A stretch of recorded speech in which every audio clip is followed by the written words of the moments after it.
13-cü fəsil. Telefon zəng çaldı, amma bu onun mobil telefonu deyil, mənzildəki şəhər telefonu idi. Səs ona tanış gəlmədi. Hər vaxtınız xeyir, cənab Şəripov. Naməlum şəxs sözə başladı. Danışan Kərimdir, Tələtin qardaşı. Sizə vacib sözüm var. Sizin telefonunuz 2 həftədir ki, cavab vermir. Bir nəfər tanışımız xahiş edir ki, bu gecə saat 2-də telefonunuzu açasınız. O sizə zəng edəcək. Kimin barəsində danışdığımı anlayırsınızmı? Hə, mən telefonumu itirmişəm, ona görə cavab verməyib. Onda yeni telefon nömrənizi deyin. Kərim xahiş etdi. Renat nömrəni deyən kimi Kərim danışığı bitirdi. Həmin gecə Şəripov yatmayıb gözlədi. İndi onun vəziyyətini hiss etsə də, Renat onun bütün suallarına yalnız gülümsəməklə cavab verirdi. Düz saat 2-də telefon zəng çaldı. Renat telefona cavab verdi. Vladimir Gülşenko'nun ona nə deyəcəyini əvvəlcədən bilirdi. Amma dayısının səsi həmişəkindən fərqli olaraq kifayət qədər neşəli idi. Salam, bu xırıltılı səsi tanımamaq mümkün deyildi. Deyirlər, sən təkcə oliqarxa çevrilməmsən, həm də əsl birja oyuncusu olmusan. Xarkovda qiymətləri indirmisən. Böyük bir birliyin müflisləşdiyini elan etmisən. Mən hər şeyi izah edə bilərəm. Heç nəyi izah etmək lazım deyil. Gülşenko onun sözünü kəsdi. Özüm hər şeyi öyrənmişəm. Ukraynanın yeni hökuməti əks özəlləşdirmə keçirmək və həmin şirkəti bizim əlimizdən almaq istəyirdi. Amma sən özünü müflis elan etdin. Sənin tayın bərabərin yoxdur. Belə gözlənilməz bir gediş etdin. Bazarda qiymətləri öldürdün. İndi isə qalan səhmləri də ala bilərsən. Amma sən heç nə alma. Mən artıq fəaliyyətə başlamışam. Mənim göstərişimlə hazırda çox ucuz olan səhmləri satın almağa başlayıblar. Həm də belə çıxır ki, sən onları mənə verməli də olmayacaqsan. Mən şirkəti qalıq dəyərdə, qəpik quruşa satın alacağam. Ancaq sən daha heç nə eləmə. Məni başa düşdünmü? Renat donub qaldı. Deməli, o Gülşenko qardaşları ilə hesablaşma apardığı və bu yolla Danila Sergeyevin qətlinə görə qisas ala biləcəyini düşündüyü bir vaxtda oyuna onun mərhum dayısı qoşulmuşdu. O, birja xəbərlərini diqqətlə izləmiş, bazar çöktükdən, şirkət müflisləşdiyini elan etdikdən sonra isə dərhal oyuna qoşulmaq qərarına gəlmişdi. Gülşenko'nun sərbəst vəsaiti çox idi. Dərhal onlardan istifadə etməyə başlamışdı. Adətən cəngəlliklərdə belə olur. İki canavar qənimət üstündə boğuşanda bir şir gəlir və sakitcə ov götürüb aparır.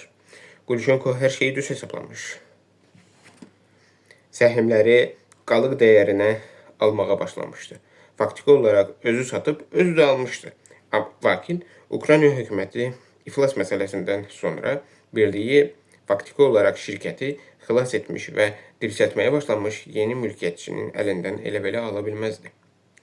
Yeni mülkiyyətçi istədiyi qiyməti təyin edər, hökumət isə əks özəlləşdirmə baş verəcəyi halda həmin məbləği ödəməli olardı. Renat həm qorxu, həm də heyranlıq hissi ilə xəbər aldı. Siz artıq səhmləri almağa başlamışsınız. Vladimir Gülşenko kimi oliqarx olmaq lazımdır ki, yaranmış vəziyyətdən dərhal istifadə edəsən və onu belə böyük mənfəətlə öz xeyrinə dəyişdirə biləsən. Başqa nə edə bilərdim? Gülşenko soruşdu. Axı, sən öz kampaniyanı mənimlə məsləhətləşmədən başlamışdın. Yaxşı ki, mən tez tədbir görməyi bacardım. Sən də yamansan. O dağ sıçanlarından bu yolla qisas almaq istəmirsən. Hardan bilirsiniz? Mən hər şeyi bilirəm. Uca yerdə oturmuşam, hər yeri görürəm. Rus məsəli. Bəlkə mən sənin qonşuluğunda yaşayıram. İndi də elə oradan zəng edirəm. Ya da çoxdan Astura işə düzəlmişəm. Ağlından keçməyib ki, mən sənin lap yaxınlığında ola bilərəm. Ya da mənim adamlarımdan biri. Sənin Xarkova səfər edən dostunun başı bəlaya girib. Bu haqda da bilirəm. Görünür, bizim dağ sıçanları həddən artıq canfəşanlıq ediblər. Sən isə Qraf Monte Cristoluq. Fransız yazıcısı Alexander Dumanın Qraf Monte Cristo əsərinin məşhur qəhrəmanı. Etmək qərarına gəlmisən. Gözə göz, dişə diş. Siz onları dayandıra bilərdiniz. Renat qəzəblə qeyd etdi. Sən heç nəyi başa düşməmisən. Hələ çox cavansan. Təbii ki, mən onlara dayandırmışam. Dağ seçanları sənin dostunu yox, özünü cəzalandırmaq istəyirdilər. Elə olsaydı, heç nəyi müflisləşdirə bilməzdin. O dünyada ola bu cür işlər görmək mümkün deyil. Bunu öz təcrübəmdən yaxşı bilirəm. Gülşenko rişxəndlə qəhqəhə çəkdi. Ona görə də onların qarşısını aldım. Dağ seçanlarına xəbərdarlıq etdim ki, sənə zərər yetirməyə çalışsalar, onları qarşı kimi əzərəm. Onlar da məni anladılar. Onlar məni həmişə düz başa düşüblər. Amma sənin dostun barəsində razılaşmamız olmamışdı. Axı mən sənin bütün dost tanışlarını qoruya bilmərəm. Odur ki, qohumlarım canfəşanlıq ediblər. Siz onları dayandıra bilərdiniz. Renat inadla təkrarladı. Nədir, əzbərləmisən? Mən heç nə edə bilməzdim. Dağ sıçanlarını sakitləşdirmək lazım idi. Sən Ezamətə göndərdiyin həmin mütəxəssislərdən hələ çox tapa bilərsən. Onlar sənə heç lazım da deyil. Tezliklə bütün işləri bitirəcəyik. Sənin də heç bir problemin qalmayacaq. Renat dişlərini elə sıxdı ki, çənəsi ağrıdı. O hər şeyi düz anlamışdı. Qulşenko onu xilas etmək üçün Sergeyevi qurban vermişdi. Həm də bunu öz bacı oğlusunu və varisini çox sevdiyinə görə deyil, mülkiyyətin təhvil verilməsi prosesinə əngəl yaranmaması üçün etmişdi. Sən qəfil addımlar atma, Qulşenko məsləhət verdi. Mən artıq Xarkovda hər şeyə nəzarət edirəm. Şirkəti də xilas edəcəyik. Fransızların pulunu da qaytaracaq. Belə bir şirkətin zəmanəti ilə onlar sənin kreditinin müddətini hələ bir 10 ildə uzada bilərlər. Bir sözlə, daha heç nə etmə. Yoxsa mən artıq səndən qorxmağa başlayaram. Sən həm inadkarsan, həm də qəddar. Hə, ola bilər. Renat razılaşdı. Yəqin daima oxşamışam. Hələ zarafat da edirsən. Əhsən. Bəs Kiyevdə nə baş verdiyindən xəbəriniz varmı? Şəripov qəsdən soruşdu. Yəqin ki, artıq böyük dağ sıçanı barəsində sizə məlumat veriblər. Bilirəm, Qulşenko boğuq səslə cavab verdi. Onun ürəyi tap gətirmədi. Hamımız Allah bəndəsiyik. Hamımız yox, Renat az qala çığırırdı. Hamımız yox, bəziləri iblisin bəndəsidir və ona xidmət edir. Yəni, siz belə bir şey eşitməmisiniz? Özündən çıxma.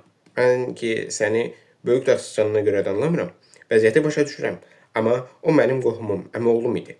Xeyr, o sizin qohumunuz deyildi. Siz də bunu çox yaxşı bilirsiniz. Yaxşı, bəsdir. Onsuz da səninlə həddindən artıq danışdıq. Bir sözlə, bizim görüşümüzə hazır ol. 3 həftədən sonra görüşərik. Sağ ol. Renat əlini aşağı saldı. Dönüb baxanda pilləkənin yuxarısında dayanmış İnnanı gördü. Onun əynində yalnız gecə köynəyi vardı. Qorxudan gözləri hədəqəsindən çıxmışdı. Renat, sən kiminlə danışırdın? Qız titrək səslə soruşdu. O kim idi? Sən kimə deyirdin ki, bəziləri iblisin bəndəsidir? Elə çığırırdın ki, mən səni hətta yuxarıda yataq otağında belə eşidirdim. Heç kim. O heç nə izah etmək istəmirdi. İnna aşağı düşüb onun yanında oturdu. Renat, nə baş verir? Aslıdan xəbər aldı. Sən elə bir başqa adama çevrilirsən. Getdikcə məndən daha çox uzaqlaşırsan. Gecə yuxuda hansısa dağ sıçanlarından danışırsan. Hirslənirsən, qışqırırsan. Mən Komsomolskaya Pravdada, Rusiyada gündəlik ictimai siyasi qəzet. Oxudum ki, Xarkov birliyi müflisləşdiyinə görə 3000 adam maaşsız qalıb. Bu məsələdə də səni ittiham edirlər. Axı onların ailəsi, arvad uşaqları var. Sən məni eşidirsən? Hə. Renat cavab verdi. Narahat olma. Şirkət etibarlı əllərə keçəcək. Artıq onun səhmlərini Belçika biznesmenləri almağa başlayıb. Belçikalıların bu məsələyə nə dəxli var? İnna kədərlə dedi. Onlar bizim həyat tərzimizdən nə anlayırlar? Renat, axı sənin anan Ukraynalıdır. Ora sənin vətənin, sənin torpağın, o adamlar sənin xalqındır. Sən nə etmirsən? İflas haqqında elan etmək nəyə lazım idi? Bütün qəzetlər yazır ki, ora Ukraynanın ən gəlirli sənaye müəssisəsi olub. Sən isə onu qəsdən müflisləşdirmirsən. Yəni, bu doğrudur. Yəni, sən hansısa maraqlar xatirinə, hansısa pullara görə 3000 insanı əzab çəkməyə məhkum edə bilərsən? Renat, mən buna inanmaq istəmirəm. Şəripov susurdu. Sən bugün mənə hər şeyi izah etməlisən. Yoxsa mən sənə daha hörmət edə bilmərəm. Sənə hörmət etmək isə mənim üçün çox vacibdir, Renat. Elə özümə də. İnna onun əlini ovucunun içine aldı. Bir sözdür. Yalvarıcı səslə pıçıldadı. Yaxşı. Renat əlini çəkdi. Bir halda ki təkid edirsən, hər şeyi sənə danışarım. Amma bu söhbət ikimizin arasında qalmalıdır. Həm də söz verməlisən ki, bu əhvalatı bir də heç vaxt yada salmayacaqsan. Razılaşdıq? İndi bura bir də heç İndi burada eşitdiklərini heç vaxt heç kimə danışmayacaqsan. Əlbəttə. Kimə danışa bilərəm ki? Biz qərar almışdıq ki, Xarkov şirkətinin səhmlərini satın alaq, nəzarət payına sahib olaq və direktorlar şurasının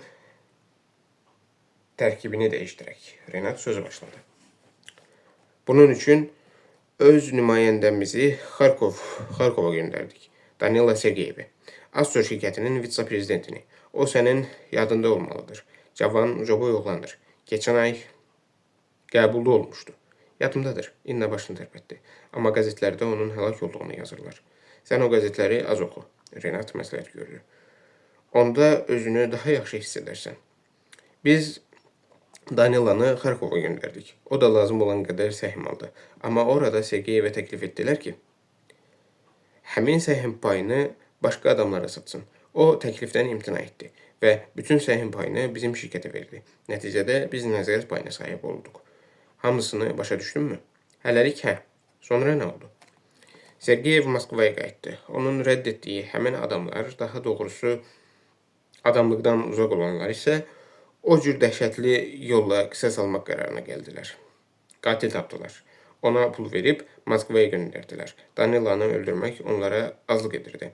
Həmin adamlar onu həm rüsvay etmək, həm də rüsvay etmək istəyirdilər. Ona görə də bir kursant tapıb öyrətdilər. Sergeyev onu öz evinə apardı. Onunla necə deyərlər, görüşmək istəyirdi. Danila doğrudan da fərqli cinsi orientasiyadan olan adam idi. Qatil də onun bu cəhətindən alçaqcasına istifadə edib. Sonra qəzetlərdə bu məsələyə işarə etmişdilər. Lakin mən həmin ehtimala inanmadım. Yosif Borisoviç yaxşı bir mütəxəssis tapdı.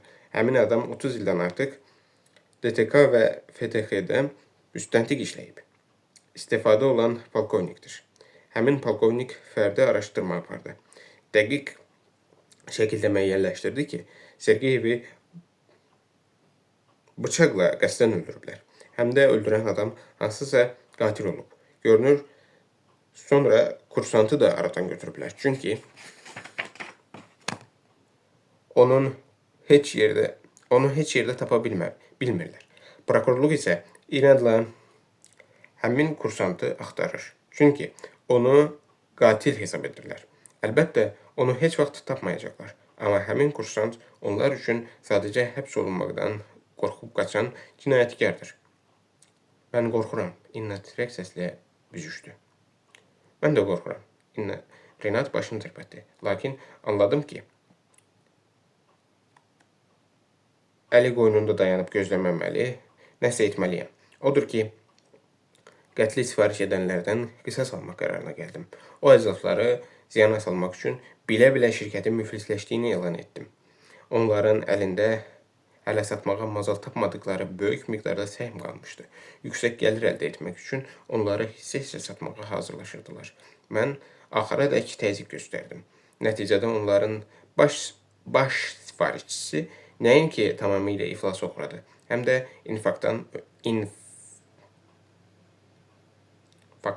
öldü. Bilmək olmaz. Bəlkə də xəsisliyindən və nəsə etməyə gücü çatmadığı üçün qəzəbindən ölüb. Bax belə, İnna. Danışdıqlarım həqiqətdir. Əvvəldən axıra qədər. Belə çıxır ki, sən qatilləri cəzalandırmaqdan ötürü 3000 adamı maaşsız qoymusan. İnna dəhşətə gəldi. Tam elə də deyil. Mən birliyin iflasını elan etdiyimə görə bu ay üçün onlara maaş vermədim. Lakin indi orada hər şey qaydasındadır. Əvvəla mən onlara bütün maaşlarını verməyə borcluyam. İkincisi, bizim Belçikalı şəriklərimiz artıq səhmləri almağa başlayıblar və tezliklə nəzarət payına sahib olacaqlar. Zənnimcə, bu proses Bir, uzağı 2 ay çəkəcək. Onda müəssisə yenidən işləməyə başlayacaq. Adamlar da öz pullarını alacaqlar. Amma yenə də həyəcan keçirəcəklər. İnna fikirli halda dedi. Axı sənin dahiyənə planından onların xəbəri yoxdur. Sən mənim haqlı olmadığımı fikirləşirsən? Səncə yaxşı bir adamın həyatına qəsd edən o əzaflara bu qətli bağışlamalıydım? Bilmirəm. Doğrudan da bilmirəm. Amma sən pisliyi aradan qaldırmaq üçün ondan da artıq pislik edirsən. Məgər bu çıxış yoludur? Məgər bu düzgün işdir? Axı o adam da sənin günahından ölüb, Rinat. Bəlkə onun da ailəsi, uşaqları vardı. Belə çıxır ki, o kimisə öldürə bilər. Biz isə yox. Bu məntiq ilə yaşamaq lazımdır.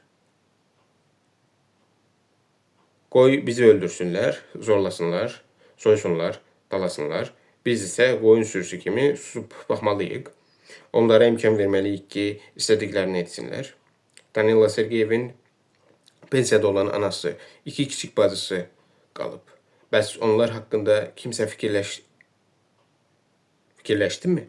Yoxsa təkcə mən pis adamların qohumları haqqında fikirləşməliyim?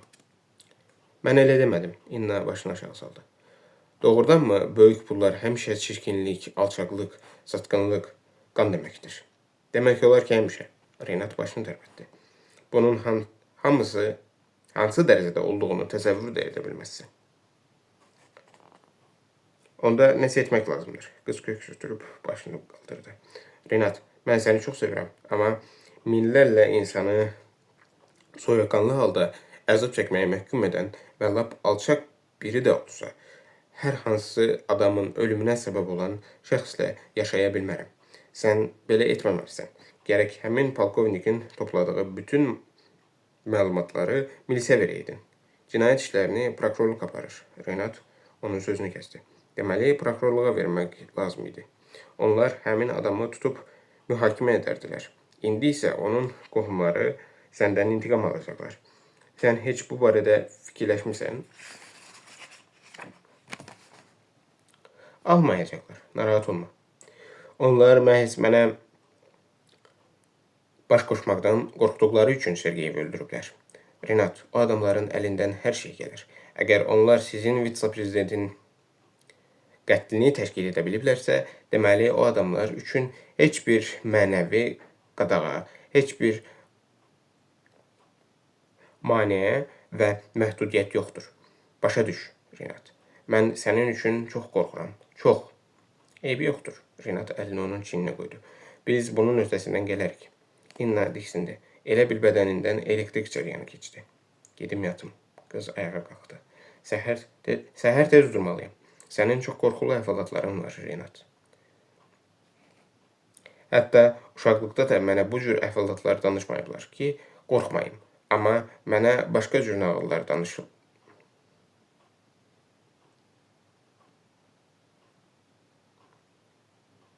Anam mənə başqa cür nağıllar danışardı. Onlar xeyirxah və xoşbəxt sonluğu olan nağıllar idi. Uşaqlıq bitdi. Şərifov tutqun halda qeyd etdi. İndi başqa nağılların zamanıdır. Hə, İnna razılaşdı. Mən də ona görə qorxuram. Qız çevrilib pilləkənə tərəf getdi. Rinat İnnanın onu çağırmadığına fikir verdi. Ən dəhşətlisi bu idi ki, qız onu qəsdən çağırmamışdı. İlk dəfə bugün Rinatın öz yanında olmasını istəməmişdi.